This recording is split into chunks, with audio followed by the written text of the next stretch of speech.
Assalamualaikum warahmatullahi wabarakatuh. My name is Zulaikha, a second year student with the metric number 2316772. In this video, our group will be presenting on heterogeneous catalysis with a particular focus on metal oxide catalysts and their applications in petroleum refining. To begin, let's watch a few interview clips to see how much the public understands about catalysts. I'm Aqilah, and currently I'm taking Mathematical Sciences or CTS. My name is Nina, and I'm taking the Applied Plant Science course. I've heard of catalysts, but I think it involves breaking down or something. Catalysis? Really, I never heard of that. I only heard of catalysts. Maybe I heard before, but I had no idea what it is. No, I don't know. A little fun fact that everyone knows, Nurul is actually a catalyst. Maybe what is in my name? I have heard of many types of metal oxide, but I didn't know they have any function. From these responses, we can conclude that while people are generally familiar with the term catalyst, they often lack a deeper understanding of how it works, especially in industrial contexts.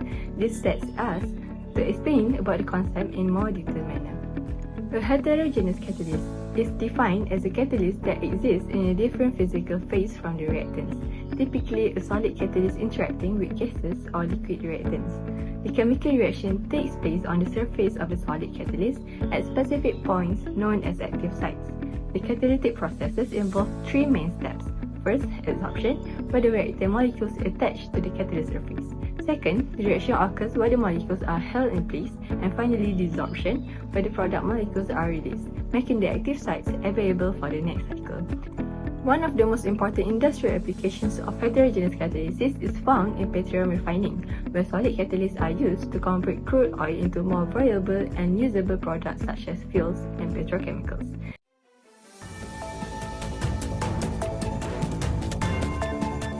This is just it, a groundbreaking discovery hiding in plain sight, the secret behind turning crude oil into fuels we use every day. It is catalysis. That's right, in petroleum refining, a solid catalyst like metal oxide plays the hero, speeding up the cracking process that breaks heavy hydrocarbon into gasoline and diesel. Here's how it works. The crude oil enters the reactor, meet the catalyst, and boom! The large molecule crack into smaller, useful one. Fast, efficient, and clean. Thanks to catalysts, your fuel is cheaper, faster to produce, and better for the planet. More at 10, but for now remember, catalysts power our world. Thank you. How is this process beneficial? Converting or refining crude oil into petroleum will make it usable as fuels of many kinds, such as transportation, paving roads, heating, generating electricity, and even as chemical feedstock. It is a primary energy source in our economy. Unfortunately, petroleum refining is a major polluter.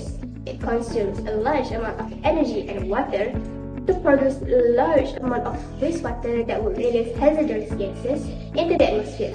Not only that, it also produces solid waste that is difficult to treat and dispose of.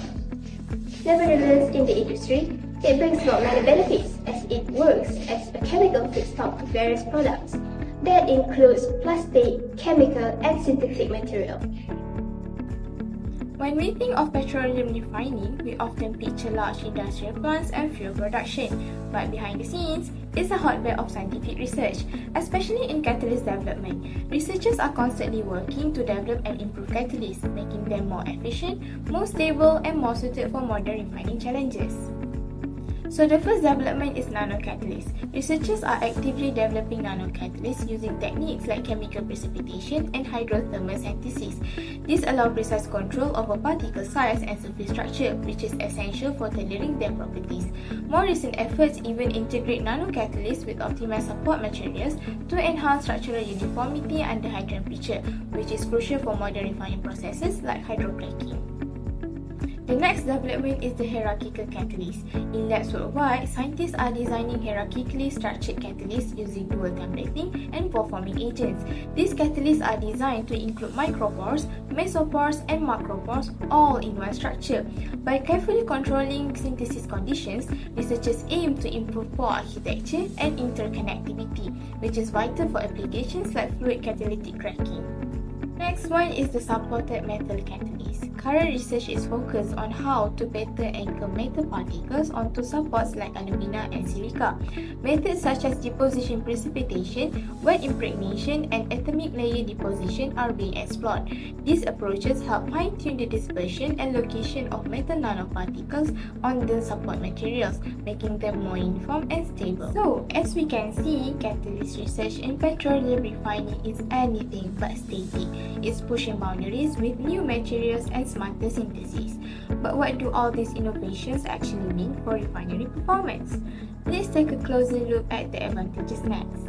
My name is Nur Hanani Batrisya. My metric number is 2310018, and I will explain about the advantages and also disadvantages heterogeneous catalysts in petroleum refining. So when it comes to petroleum refining, heterogeneous catalysts are important for turning crude oil into product like gasoline. But how beneficial are they really? Let's get to know their advantages and also disadvantages. For environmental impact, catalysts are very beneficial to an environment. They help to remove sulfur and also nitrogen compound from fuel, which is reducing harmful emission. This means cleaner air and also a step toward meeting global environmental regulation. Next, for an environmental impact, regulation catalysts increase the efficiency of refining process. They accelerate reaction, reduce energy consumption, and also improve fuel yield. On the social impact, these catalysts make fuel production cleaner, more affordable, and also more efficient. This has the direct impact on transportation industry and also energy access, which make it everyday life possible for billions of people. However, no technology is perfect. Environmentally, while catalysts reduce emission during use, their production and disposal may still involve hazard material or generate waste. That's why the industry is now exploring eco-friendly synthesis methods to improve recyclability and reduce waste. Economically, the high cost of certain catalysts can be a barrier, particularly for developing regions or smaller refineries. Scaling up newer catalysts type like nanocatalysts remain a challenge due to the cost and also manufacturing complexity, and socially continually rely on the petroleum even with a better catalyst may delay the global shift to a cleaner energy sources. Hi, my name is Raneea binti Yusri with metric number 2313590, and I will be continuing on the chemistry connection. So, what really is happening behind the scenes when we use metal oxides catalysts in petroleum refining? There is this one step in petroleum refining called the petroleum cracking, where we will break down large hydrocarbon molecules into smaller, more useful ones such as gasoline and diesel. But here's the catch. This reaction does not happen easily on their own. That's when our hero comes in, the heterogeneous catalyst, specifically metal oxides such as alumina oxides and zeolite supported oxide. Metal oxides are also classified as supported catalysts. Since we are talking about heterogeneous catalysis, in this reaction, the solid is the metal oxide catalyst while the liquid or gas phase is the hydrocarbons. The product of this cracking process includes alkanes and alkenes. For example, hexane is broken down into butane and ethene. So, how does this catalysis process happen? So here are some basic steps. The first one is the adsorption process, where the molecules of hydrocarbons are adsorbed onto the surface of the catalyst and bind to its active sites. Next is the reaction process, where the hydrocarbons are broken down from long chains to shorter ones. Then we have the desorption process, where the products are detached from the surface of catalyst. Lastly is called the catalytic regeneration, where the catalyst is restored and ready for the next use. To conclude our video, metal oxide catalysts are indispensable to modern petroleum refining. They not only ensure compliance with environmental regulations, but also enhance the economic and operational performance of refining processes. Through this video, we hope to provide a clearer understanding of how heterogeneous catalysis, specifically through metal oxides, plays a vital role in producing the fuels and products we rely on every day.